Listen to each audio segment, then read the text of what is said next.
My name is Joao, and I work here at the research center with forages and grasses and cattle. So today what we're going to do, we're going to split it up. So I will talk for a little while, and then JK will take over and show you how to take the sample. Okay? So we'll have two parts. When we're going to go out and take the sample with JK, he will explain to you. So then I think he will need some volunteers to do the work. So I hope you all are excited and be helpful to JK to help him to take the sample. These animals that we have, like the horses and the cattle, are the only ones that can use forage, right, as a source of protein. If we eat hay, we cannot extract the nutrients from the hay. Like we eat salad to make our intestine to have good function, right? We eat salad, we eat broccolis and everything, but we don't extract a lot of nutrients. It's more for the fiber. That's the only reason we do. Cattle eat the forage because they take energy and protein from the forage. That is their main source of feed, right? So, but then people talk about forage like one big thing. But forage is not just one thing. There are all different types, different species. And one important thing, so if you have animals, right? Do you want your animal to be starving? No, right? And it's easy to see that, isn't it? If you look at your animals and you see all the ribs, you are not happy, right? No, you want the animals to be healthy and to have enough to eat like we do, correct? So with that in mind, forage is necessary for these animals to thrive. But what happened? You go to the feed store and go there and buy forage, right? Let's say you go to the feed store and buy what they call a square bale to feed your steer. Is everybody familiar with a square bale? Okay? Yeah, you go there and buy a square bale. Does it have a tag on it? No. If you buy a bag of 12% cubes in a bag, 50-pound bag, is there a tag there? Right? The tag tells you what is inside of the bag. But if you go to the store and buy the hay, you have no idea what you are getting. Is that correct? And then what happened? If you buy one that you don't know where it comes from, you start feeding your animal, and what happened to your animal? Start losing weight. And you don't know why. You think many times when you don't have a lot of animals, we think that the animal is sick, right? You say, oh, he's sick, I will call the vet. But in fact, you are just feeding a forage that's not good. That's what happened. So, and why is not good? Because you don't know. You look at square bale. What is the difference between a square bale? Easy question. I want an answer.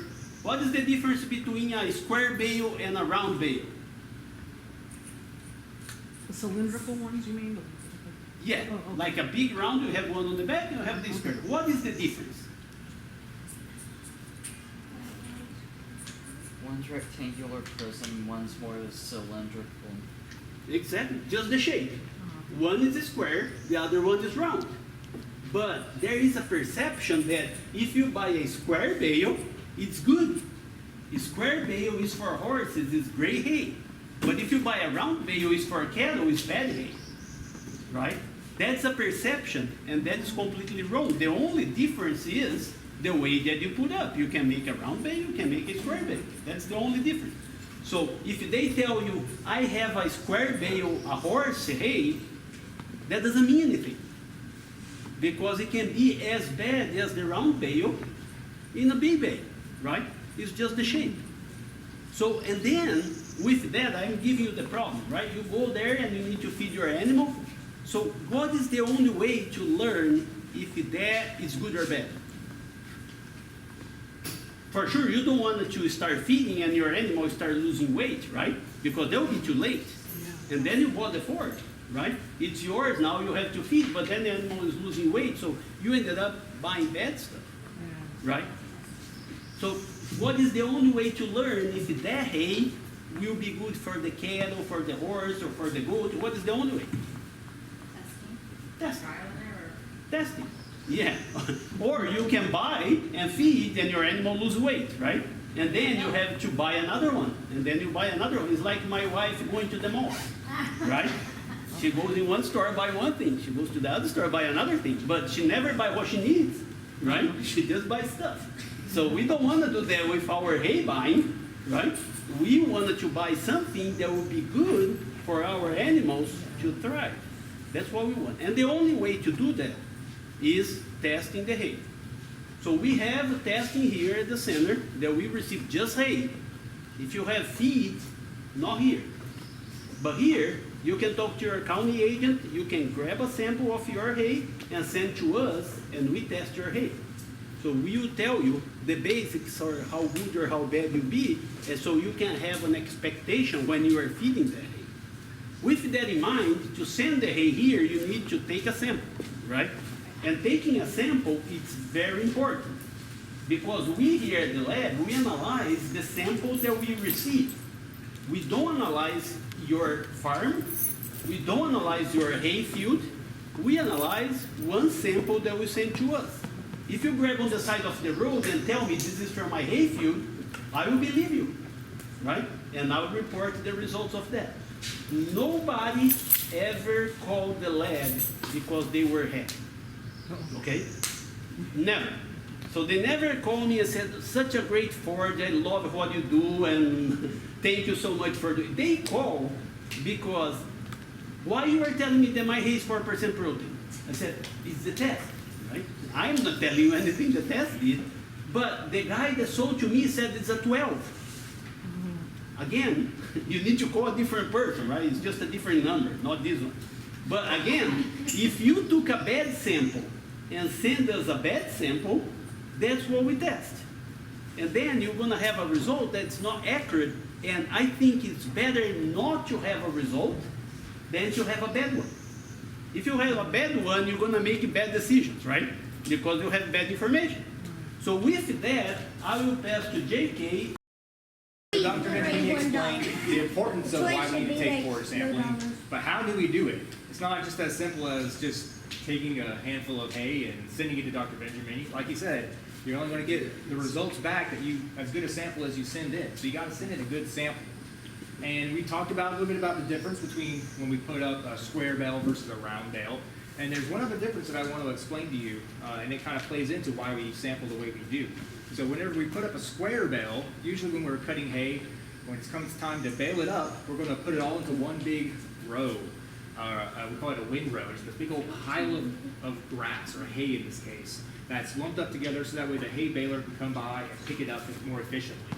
So whenever a square baler comes by and picks that up, it takes a small bit at a time, and it has a punching arm, and it punches it down, and then it grabs another handful and it punches it down some more, and it just starts punching and making these pats of grass.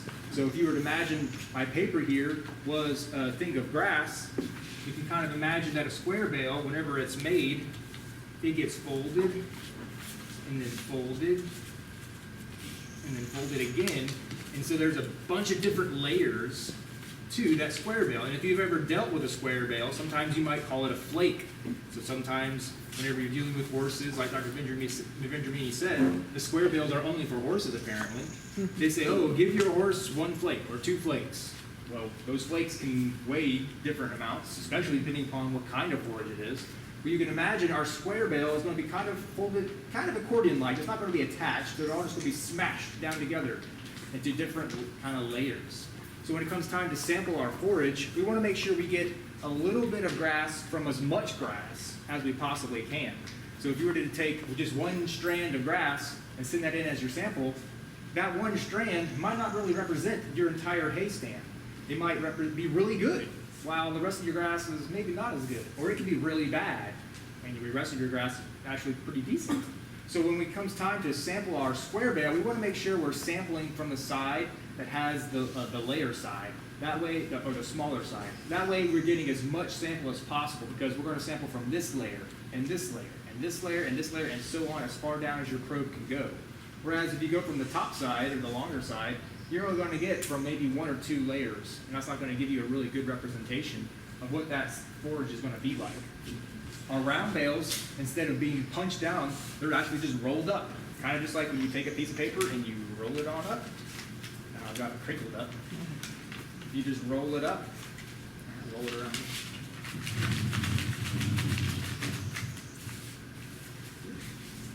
And it makes it into just a big old round bale, which is exactly what we got in the back there. So it rolls it up just like this.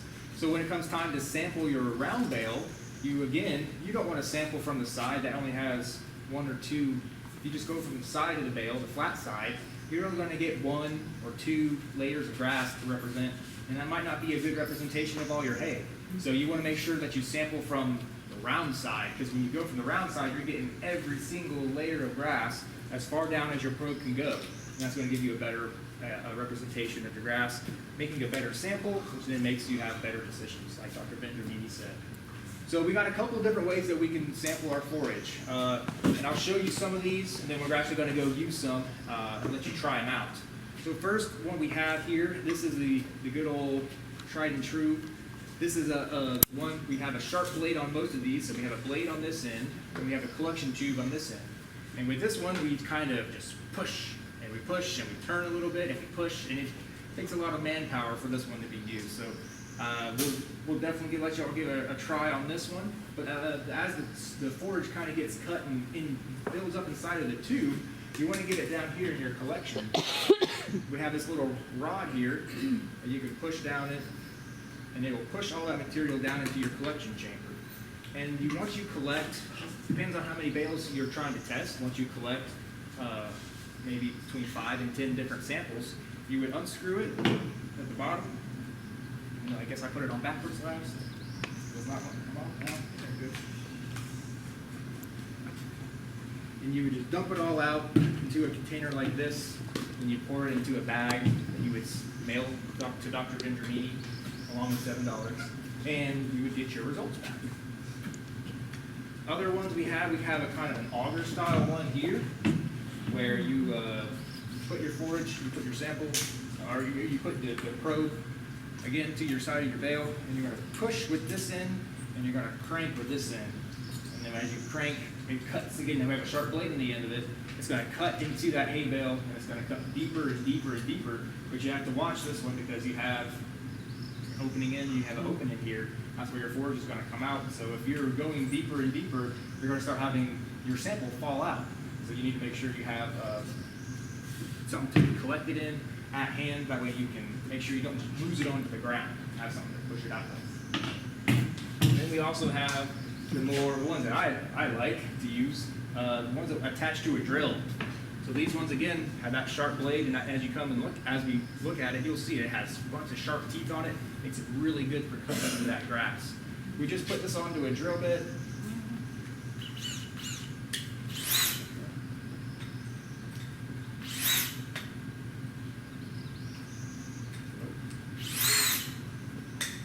There it is.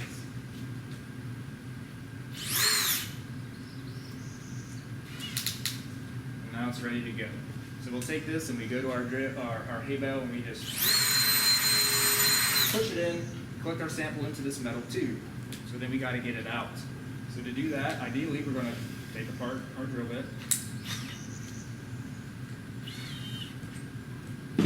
At the end of it, we have a little probe. So you can probably keep the drill on and hold it upright. We have a little push button. You just push the button. And when it works, it works. And then your forage is going to be down in this tube, and you can dump it out, and you collect your sample that way. Does that make sense to everybody? So now you're going to get a chance to try and see some of these tools and feel how they feel to use. So if I can get everybody to form a line behind this. Here we go right there. Push and turn, dog. Twist it. You're sawing into it, baby. There you go. Yep. Sawing into it. Yeah, and turn a bit, and push, turn a bit. The forage management program at ONA provides forage testing results for producers in the state of Florida. Testing your forage is really important for the producers to make good decisions towards the forage management and also livestock feeding. we developed and adapted some procedures that we believe are more accurate to report the testing results for producers for the forages that we have, particularly here in South Florida, such as limpo grass, star grass, Bermuda grass, and Bahia grass.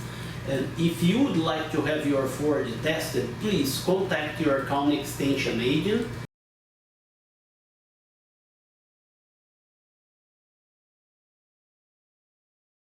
Or you can access our website and get the form, and you can mail us the forage samples and we'll provide you the results.